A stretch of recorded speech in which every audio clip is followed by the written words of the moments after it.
With regard to getting the sets into a studio the size of our studio, TV16, it was really kind of a dog of a studio because it was 46 feet wide and 125 feet long, which is really kind of an odd proportion because ideally you would want more of a square studio so that you'd have room for cameras and booms.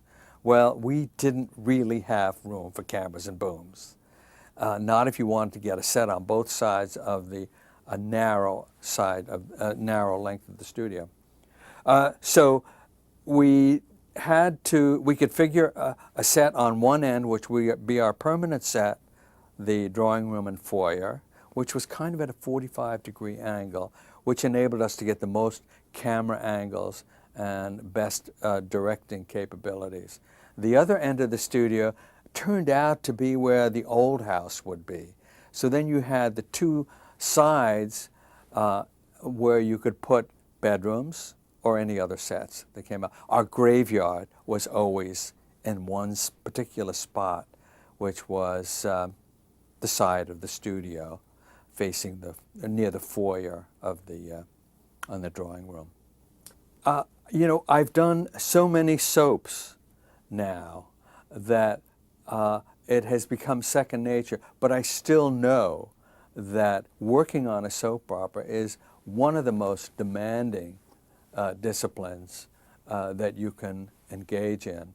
I'm talking about actors who have to learn a different script every day. I'm talking about the designer who has to turn over the sets in the studio every day. The cameraman, you know, they have to compose, and the directors. I mean, everybody is put on the line. You have 6 hours, 8 hours to get this show on tape. And then tomorrow you're going to do another one. Now, there are no other shows. There's 1 hour shows, weekly shows, bi-monthly shows, but a soap opera is the most intense schedule that you can get. And as I say, I've been doing this soap operas for so long that I don't know anything else. Well, of course I do know other things, but yes, you get accustomed to it and you become geared to that kind of production. I guess I love doing all the exciting things that we did. I think that I think about this, you know, were we the state of the arts? Well, you know, we tried to be the state of the arts. When you look back at it now, it looks like these things were primitive, and yet we did them, and people are still doing them today. So that was very exciting to be a part of that. We would have production meetings, and we would try to solve the challenges and problems that were coming up in the next week's scripts. And that's where we solved these things.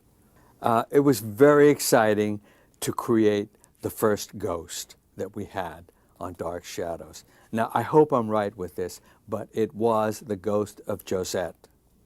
And there was a portrait of Josette over the fireplace in the old house.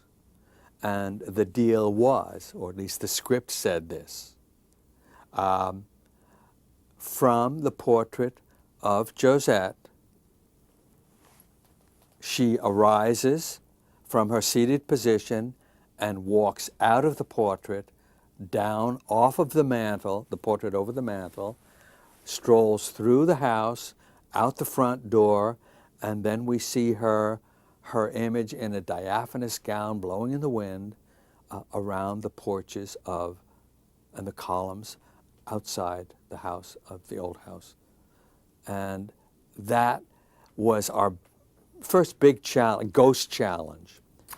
To achieve the scene of Josette coming out of her portrait, what we did is we had the old house with the mantel and the portrait over the mantel. Then we built another set in black with a ramp coming down. And we had Catherine sitting in a chair on the ramp, just above the ramp. And she would come down the ramp, and we would superimpose that image over the portrait in the old house. And then she would come down, and it would look as though she were a ghost coming out of a painting. I doubt that this had ever been done on television before. Maybe in the movies, but I doubt that it had been done on television. I think we always felt that we were breaking new grounds and breaking new rule, or breaking old rules, and coming up with effects that nobody had done before on television, much less daytime television.